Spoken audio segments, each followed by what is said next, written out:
Bonjour, bonjour à tous les célibataires amoureux de Dieu, bienvenue à ce troisième jour de jeûne. Je bénis le nom du Seigneur pour toutes les personnes qui se préoccupent de la plus grande exigence du Seigneur et qui essayent de participer à ce petit programme, parce que c'est un petit programme, 3 jours de jeûne, c'est pas énorme par rapport à la grandeur de cette exigence du Seigneur, parce qu'il nous dit que c'est le plus grand de tous les commandements. Et si notre Dieu, le Dieu créateur du ciel et de la terre, nous dit qu'une chose compte pour lui, c'est que la chose est vraiment importante. Donc je bénis le nom du Seigneur pour toutes les personnes qui participent, qui accordent de l'attention à quelque chose qui est dans le cœur de Dieu, qui est prioritaire pour le Seigneur. Parce que c'est vrai que la tendance souvent parmi les enfants de Dieu, c'est d'être focalisé sur nous-mêmes, d'être dans une sorte d'égocentrisme. On se préoccupe que de notre besoin, notre besoin, notre besoin. On ne cherche pas à savoir quel est le besoin de Dieu, on ne cherche pas à savoir ce que Dieu attend de nous. Je sais que depuis des jours, on parle de la passion de Dieu, de l'importance pour Dieu, que nous soyons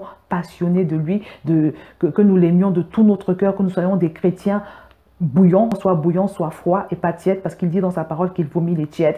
On a parlé donc de ça et que aimer Dieu consistait à répondre à son amour, parce qu'il nous a aimé le premier en sacrifiant Jésus pour nous. On a vu que aimer Dieu, c'est manifester cette reconnaissance vis-à-vis de Dieu à cause de cet amour infini, extraordinaire qu'il nous porte. On a vu que aimer Dieu, donc c'est pouvoir le respecter, mesurer déjà sa valeur. Le respecter selon l'immensité de sa valeur, selon l'immensité de sa grandeur, et lui manifester une révérence qui fait qu'on ne l'échange contre rien ni personne. On le met au centre de notre vie. On devient capable de renoncer à tout pour lui, parce qu'il est Dieu et on croit qu'il est notre source. On a également vu pourquoi est-ce que nous devons l'aimer. On a vu que c'est la base vraiment pour réussir sa vie spirituelle et pour atteindre les plans de paix et de bonheur qu'il nous destine. Donc pour la journée d'aujourd'hui, on va voir comment est-ce qu'on fait pour devenir un passionné de Dieu. Et pour ça, j'ai relevé 4 points, 4 astuces, 4 choses à faire qui peuvent nous permettre donc d'entrer dans cette passion de Dieu. La première des choses pour devenir un passionné de Dieu consiste à prendre la décision ferme de le devenir. Décider d'obéir à la plus grande exigence de Dieu. Décider de commencer à obéir à Matthieu 22, 37. Parce que dans la vie, tout commence par une décision. Tant que tu n'es pas déterminé, tant que tu n'es pas résolu à faire une chose, tu ne pourras jamais vraiment la faire. Donc la première des choses, c'est commencer par décider que je vais devenir un passionné de Dieu. Je vais obéir à la chose qui tient le plus à cœur à Dieu. Donc une fois que tu as pris cette décision, la deuxième étape consiste à voter des actions concrètes pratiques pour pouvoir devenir ce passionné de Dieu que Dieu attend, ce passionné de Dieu que tu souhaites devenir. Par exemple, tu peux décider d'avoir un programme de lecture de la parole de Dieu, parce que tu ne peux pas vouloir fonctionner avec Dieu sans essayer de mieux le connaître au travers de sa parole. Et n'oublie pas que Dieu dit que celui qui m'aime, c'est celui qui garde mes commandements. Donc tu ne peux pas dire que tu aimes Dieu si tu ne pratiques pas sa parole. Et tu ne peux pas pratiquer sa parole si tu ne la connais pas, si tu ne la maîtrises pas. La parole de Dieu, c'est quelque chose qui est très important pour le Seigneur et également pour toi. Donc décider d'avoir des temps, un programme de lecture de la parole de Dieu et ne pas écouter ses envies. Décider, parce que quand on parle de décision, une véritable décision s'accompagne d'action. Tu l'as décidé, tu le fais. Quand tu te réveilles le matin, tu ne cherches pas à savoir si tu as envie ou pas. Tu prends ta Bible, je te conseille de la mettre sur ton chevet de lit par exemple. Tu prends ta Bible et tu décides de la méditer. Tu peux faire des plans de lecture. Il y a l'application YouBible qui propose des plans de lecture. Tu peux décider de faire des plans de lecture. Tu te donnes un programme. Et tu essaies de suivre ces plans de lecture. Une deuxième action concrète, par exemple, ça peut être celle d'écouter un message. Tu prends la décision d'écouter un message à chaque fois que tu as un temps libre. Quand tu rentres du travail, par exemple, tu te fais à manger. Pendant que tu te fais à manger et pendant que tu manges, tu décides d'écouter un bon message. Mais pas n'importe lequel, un message qui va t'édifier. Si tu veux aller sur YouTube pour chercher ton message, par exemple, ce que tu as envie d'écouter, je te recommande de prier avant. Toujours prier avant d'aller sur les réseaux sociaux, parce qu'il y a beaucoup d'égarements sur Internet, malheureusement. Donc, soit tu écoutes ce message, soit tu peux décider. Je te recommande de t'abonner, par exemple, à EMCI TV, qui est une chaîne que je recommande, qui contient beaucoup de ressources de toutes sortes, sur tous les thèmes, sur tous les sujets. Abonne-toi à EMCI TV et décide, par exemple, d'écouter une émission de EMCI TV tous les jours. À chaque fois que tu as un petit temps libre, à chaque fois que tu es dans ta voiture, prends cette décision, prends cet engagement. Parce que c'est des ressources qui vont t'édifier, qui vont te nourrir, qui vont te rapprocher de Dieu. Une troisième action concrète, c'est par exemple, de prendre la décision de lire au moins un livre par semaine, un bon livre chrétien par semaine, sur des sujets qui concernent des domaines où tu as envie de t'améliorer, par exemple, des domaines de ta vie spirituelle où tu as envie de t'améliorer. Ça également, ça va nourrir ton âme, ça va te rapprocher de Dieu et ça va donner l'opportunité à Dieu de se révéler à toi dans une autre dimension que celle où il peut déjà s'être révélé à toi en ce moment. Décide d'une façon générale d'utiliser ton temps libre, on va dire la moitié de ton temps libre, de consacrer ce temps à vaquer à des activités qui vont te rapprocher du Seigneur. Ça, par exemple, c'est quelque chose de concret. Ce sont autant de choses qui vont vraiment te faire grandir en amour, en passion, en révélation, en sainteté, en toutes sortes de choses qui sont agréables à Dieu, qui vont te rapprocher de lui, qui vont te faire du bien, qui vont également susciter la faveur de Dieu, du Seigneur à ton égard. Alors, la troisième chose à faire pour devenir passionné de Dieu, c'est prier. Prie tous les jours. Décide de prier tous les jours pour demander au Seigneur de faire grandir en toi cet amour pour lui. Parce que tout ce qui n'est pas fait dans la prière n'est pas fait du tout. Si tu veux vraiment devenir un passionné de Dieu, il faut également que tu pries pour ça tous les jours. Et n'hésite pas à méditer sur tous les versets qui parlent de l'amour de Dieu. De l'amour de Dieu pour nous et également de l'amour que nous devons au Seigneur. Enfin, la quatrième chose à faire, c'est de permettre à Dieu de devenir réel pour toi en cultivant une intimité avec lui. C'est très important.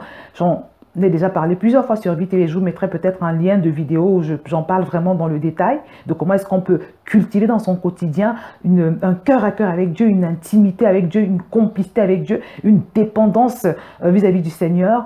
Parce que l'intimité avec Dieu est vraiment une clé pour vivre la passion de Dieu, pour vivre la passion avec le Seigneur et pour atteindre des dimensions jamais expérimentées. Moi, j'ai déjà partagé mon témoignage que c'est à la suite d'un enseignement sur l'intimité avec Dieu que tout s'est déclenché en fait dans ma vie spirituelle. Et ça se traduit comment? De façon factuelle. Ne rien faire sans en parler au Seigneur. La Bible dit qu'il est en toi. Il vit en toi par son Saint-Esprit. Jésus nous promet aussi qu'il est avec nous tous les jours jusqu'à la fin du monde. Donc déjà, développer cette conscience que Dieu est en toi et avec toi. Et ne rien faire sans lui demander son autorisation. Et ceci dans les grandes choses comme dans les petites. Le matin, quand tu te réveilles, au moment de choisir tes vêtements, tu dis, Saint-Esprit, qu'est-ce que je peux porter? Qu'est-ce que tu me conseilles de porter aujourd'hui comme vêtements?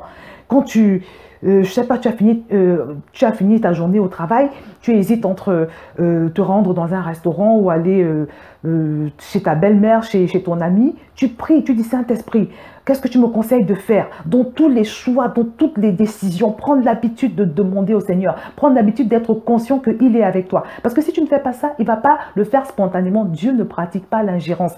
C'est à toi d'effectuer la démarche, d'aller vers lui à chaque fois. Et ça s'appelle cultiver une intimité avec le Seigneur et une dépendance aussi vis-à-vis de lui. Donc voilà pour les 4 points qui peuvent t'aider à vraiment améliorer ton amour avec le Seigneur, à vraiment devenir une personne proche de Dieu, une personne passionnée de Dieu, de manière à te retrouver sur la même longueur d'onde que lui, pour qu'il puisse mettre en œuvre ses merveilleux plans de paix et de bonheur pour toi. Alors, je remercie d'avance le Seigneur pour tous ceux et celles qui vont prendre le temps d'étudier ces astuces, de les mettre en pratique, de faire tout ce qu'ils peuvent pour devenir des passionnés de Dieu. Je sais que parmi tous ceux qui écoutent, il y a ceux qui vont agir, qui vont faire des choses pour essayer donc d'entrer dans cette passion de Dieu.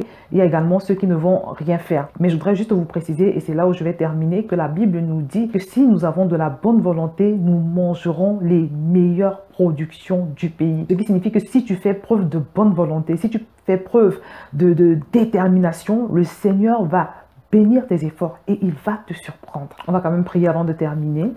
Saint-Esprit, nous te rendons grâce, nous te remercions pour ces 3 jours. Merci même déjà pour l'inspiration que tu nous as donnée, parce que nous croyons que quand tu inspires une chose, et même avant d'inspirer ce moment dans ce groupe Facebook, Seigneur, tu nous as déjà donné cette parole et tu nous as présenté cette parole, Seigneur, comme étant ta plus grande exigence. Nous te remercions de nous accorder la grâce de nous attarder dessus, parce que c'est toi, Saint-Esprit, qui a accroché notre regard sur cette parole et tu veux qu'on s'attarde là-dessus parce que tu sais que c'est une parole qui est riche. C'est une parole qui va nous mener à ton excellence. C'est une parole qui va nous mener à ton abondance, celle que tu nous promets dans ta parole, Seigneur. Nous voulons nous élever au trône de ta grâce, Père. Nous voulons te supplier de libérer ta main puissante. Saint-Esprit, étends ta main puissante afin que, au nom puissant de Seigneur Jésus, que toutes les forteresses d'aveuglement spirituel soient renversées au nom de Jésus, Seigneur. Toutes les forces qui agissent pour empêcher que nous puissions nous tourner vers ta parole, que nous puissions nous soumettre à toi, que nous puissions avoir foi en ta parole, entre tes déclarations, ces esprits d'incrédulité, qu'ils soient également expulsés de nos vies au nom puissant du Seigneur Jésus.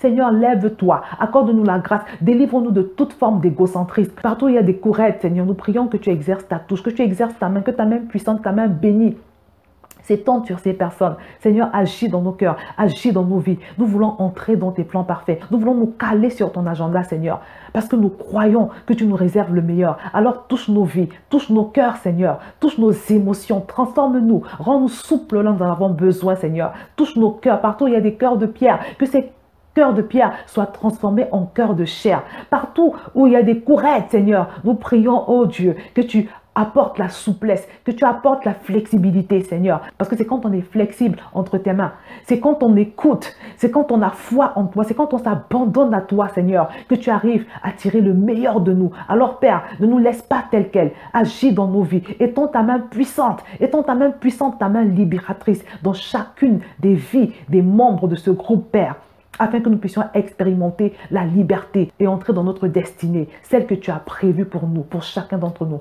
Merci Père, et c'est au nom puissant de Seigneur Jésus que nous avons prié. Amen, amen, amen. Donc voilà, bien aimé, le Seigneur nous a donné sa parole, il nous a tout donné. Nous avons simplement à la recevoir. Si nous faisons des efforts, si nous faisons l'effort d'écouter ce que Dieu dit, d'être sensible à ce qu'il dit, de croire ce qu'il dit, il fera de grandes choses dans chacune de nos vies. Il rendra nos vies excellentes. Il nous surprendra. Je vais m'arrêter là pour aujourd'hui et je vous dis à très bientôt.